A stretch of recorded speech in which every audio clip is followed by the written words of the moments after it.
All right, we're live. Welcome everyone who's hanging with us here out in the internet world. I am Brian Brinkman, part of Osiris Media. I'm hanging out here with RJB, CEO of Osiris Media, founder of the Helping Friendly podcast. How you doing, RJ? I'm great, man. So great to be back out with It's HFPod and back with you. It's amazing. It's always good to hang out with you.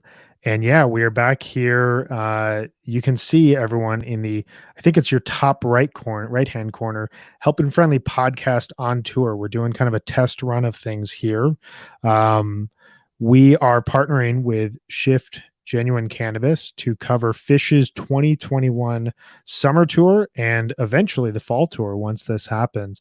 I'm really excited about it. What Tell us a little bit about our partnership here with Shift and kind of what to anticipate coming next. Sure. Yeah. I mean, first of all, thanks to Shift.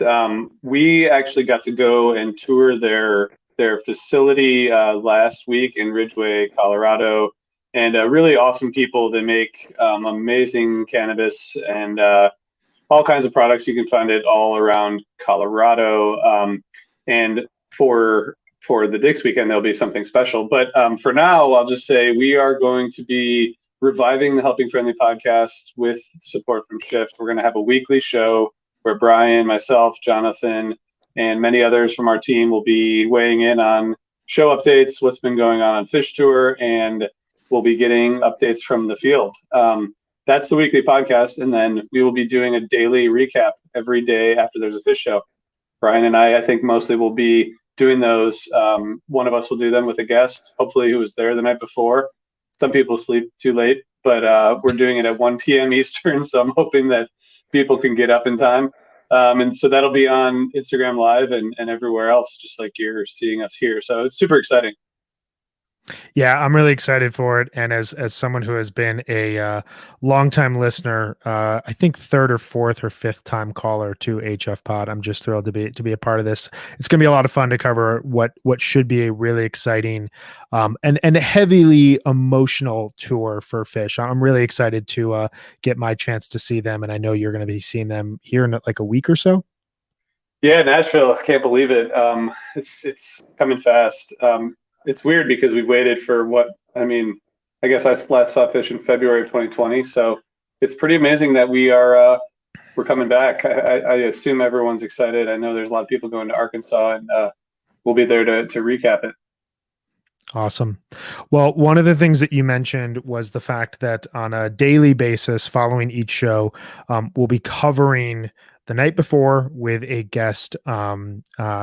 Usually, our goal will be someone who has was at the show the night before. So, if you out there watching right now, if any of your friends are going to upcoming shows, don't hesitate to reach out to at HF Pod on Twitter. We would love to talk with you guys. To kind of kick things off, like I said at the top, we're doing kind of a tech run here. Make sure that we've got everything all good to go. We want to talk about a very special show that is celebrating a 4-year birthday, a 4-year anniversary today, and that is July 26, 2017, which was Powder Night at the Baker's Dozen. This was a really great show, wasn't it? Yeah, I mean, you know, this is an easy assignment because we get to do a Baker's Dozen show. Yeah, it's interesting because there's a couple things about these. I mean, the Tuesday, Wednesday shows of Baker's Dozen were amazing. They were all amazing. All 13 were amazing. But you know, coming after the jam night, there was a question about like, you know, would this be a little bit of a step back or let down or like, you know, maybe whatever. It wasn't. None of the shows were, but I'm a little bit sad in retrospect. This is the show before I started seeing the Baker's Dozen shows, but this one's pretty interesting. I feel like this is I mean, I don't know if any of the Baker's Dozen shows are overlooked. Do you think this one's a little bit overlooked? Because it's well worth diving into. I think this is a little overlooked. The only one that like I think and in recent years I think has gotten a ton of proper hype is Maple Night. I think the second set of Maple Night was overlooked in the moment and has since come to prominence. But I definitely agree with you. There was kind of a tall task with this show. First weekend of the Baker's Dozen, everyone was super excited. I thought those shows were all excellent. I thought it got better as the weekend went along, and then as everyone remembers, that Sunday evening, you're getting ready to go to bed, go to, start of the work, and they release the Instagram picture of the jam filled donut. Everybody knows that it's on. And then that show only elevated beyond that.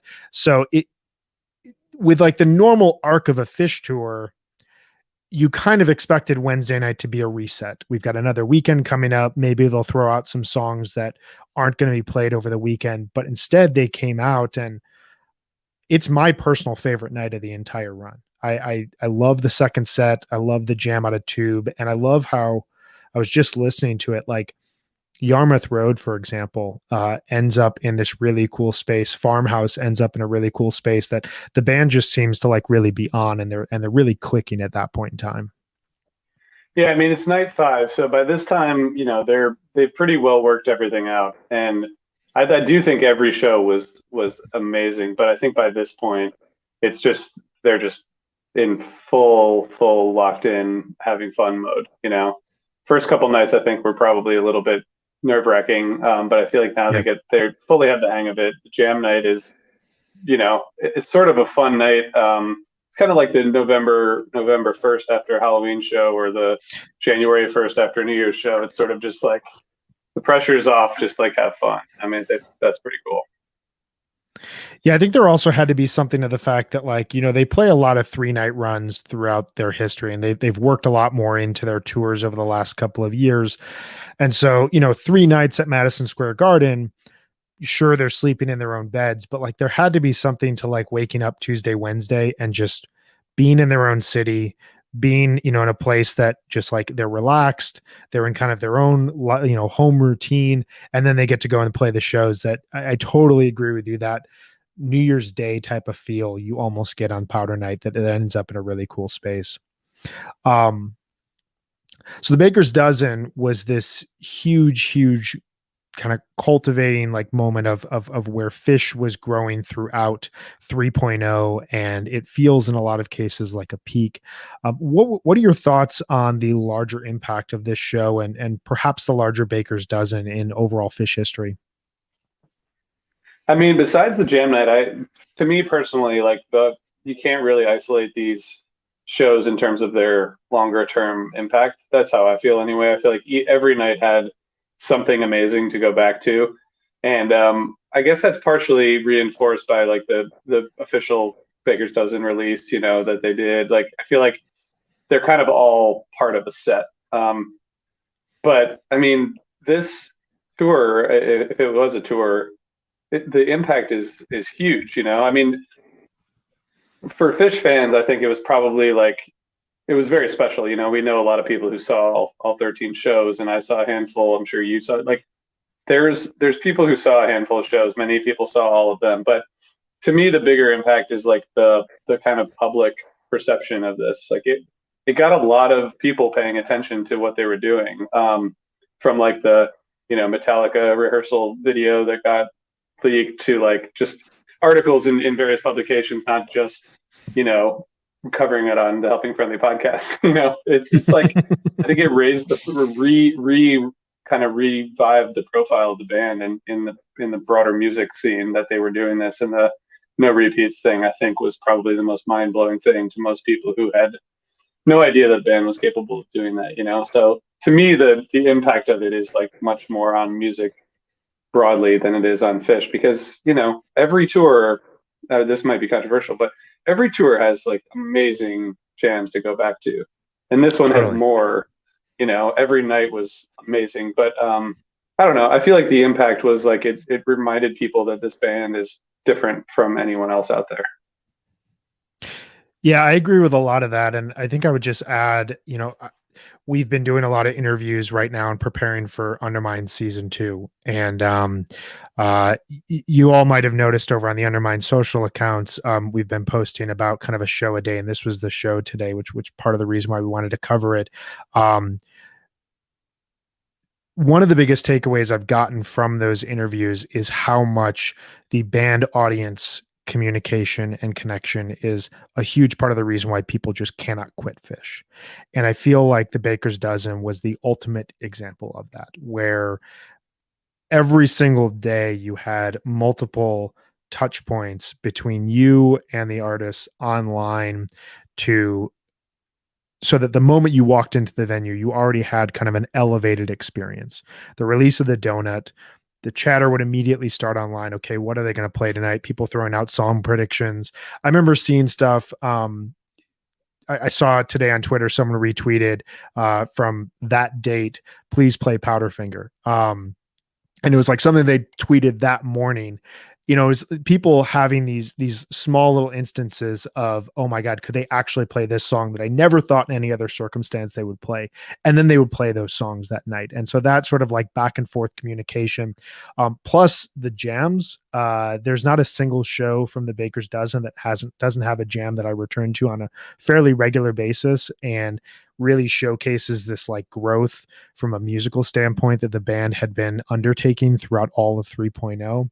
But I think also from the larger musical conversation beyond just the Fish world, um, we saw like the Grateful Dead in the mid 2000s and late 2000s kind of go through a reassessing period where people were like, okay, this band actually should be taken seriously. There's younger bands that are using them as an influence, and maybe we should try to understand what this band was doing when they had this circus following them around for 30 years. And I think the Baker's Dozen was kind of that starting point in a sense for Fish, where it was like, they're off in this weird corner. They've got all these fans that are dedicated. Will these fans just listen to anything that this band does? Maybe, who knows? And then Fish comes out and dominates the world's most famous arena, plays 13 incredible shows, showcases musicianship, song craftsmanship, set list construction, all that sort of stuff. And you suddenly understand the band on a totally different level outside of just a fandom aspect. Um, Looking back at this show specifically, what were some of the notable performances that you think, you know, like people should really go back and listen to? Yeah, I'll go backwards from the end of the show just because to me, Powderfinger, one of my favorite albums is Live Rust, and this is my favorite track off Live Rust. And so to hear them cover it was great. That was that was, I guess, probably the most obvious. I want to ask you whose idea do you think it was to open with Fleet Fox's song? Feels like it's got to be a Mike thing. Yeah, I would imagine. I would imagine Mike would have that album before the rest of the guys. Yeah, that's a cool. I mean, it's cool to they opened a lot of these shows with something weird or a cappella, which is cool. I mean, the Tube is what stands out to me mostly because I think it was one of the longest, if not the longest tube ever. It might be like the second longest or the longest, but certainly the best performance since 2000 at least, right? It's probably like Yeah. in the top five longest and probably in the top five best. It's such a cool jam too. It doesn't, the tubes that we were used to them jamming out in the late 90s were very much like funk. This was a Yeah. really really major key kind of a cool blissful jam, and then it went just straight back to the theme. That seemed like that was just like a really cool performance. So to me, the whole set's great, and I think we got the first Pebbles and Marbles since 2014, so it had been a while for that song. I know a lot of people were really happy to hear that. But the second set is just like most of these shows at Baker's Dozen was just one long jam. Really pretty impressive. Yeah, I'm right there with you. I mean, it feels the second set is a suite. It's one of those things. When Fish plays a set like this, it is the closest thing for me to Fish putting out just like a live album. Like they could release the second set and it would say, you could say, this is what Fish sounded like at their best in 2017. You don't need to hear another note if you're just like casually curious about this band. Here's what I would recommend you listen to. Yeah, I want to go with. I thought the Mr. Completely Jam was really fantastic, as well as 1999, and pairing those two songs together when they busted out Mr. Completely, I believe for the first time since 2003, just like 4 or 5 shows earlier in Pittsburgh. That was to me. I remember couch touring it and just thinking, okay, I think they're going for this whole no repeats thing. Why would they be bringing out a song that hasn't been played in what at that point 14 years nobody thought we'd ever really hear from again, and then to play it again 4 or 5 shows later and take it on another really unique jam and fade into a song that I don't think any Fish fan was ever thinking was coming back. Like 1999 was a gag to start out 12/31/98 and nothing more. And to have them bring that Yeah. out and then turn that into like a pretty epic, I think it was like a 15 or 16-minute jam that really was like the capstone celebration moment of that Tuesday, Wednesday little run was something else. Yeah, for sure. Yeah. I mean, I think the very, very limited number of performances of Mr. Completely, that 7/15/03 show, the one time Fish played it before the hiatus, that's one of my favorites of that summer. I know you're a fan of that summer. But Quite. the Pittsburgh one was like, okay, this song's back. And that's Yeah. a great version. So it was cool to see it coming back. Yeah, 1999. I mean, that was like, it's such a there were so many party celebration moments of Baker's Dozen. I saw the show after this, and they played the "You Sexy Thing," out of the Yeah. jam, and there was the "Strawberry Letter." I mean, there's so many amazing like just songs where it just felt like it was like, let's celebrate. What a beautiful. It is a great show. I'm glad we went back to it. Yeah, I agree. I was at the double chocolate night and that second set going from I think it went Chalk Dust into You Sexy Thing, or maybe it was Chalk Dust Mercury. I don't know. It was somewhere in that sort of realm. And when You Sexy Thing started, I just remember like everyone in my section almost just like fell to the floor laughing. Like it was like, of course you guys are going to top yourself with a song like this that just feels ridiculous and has of course been like embraced by the band.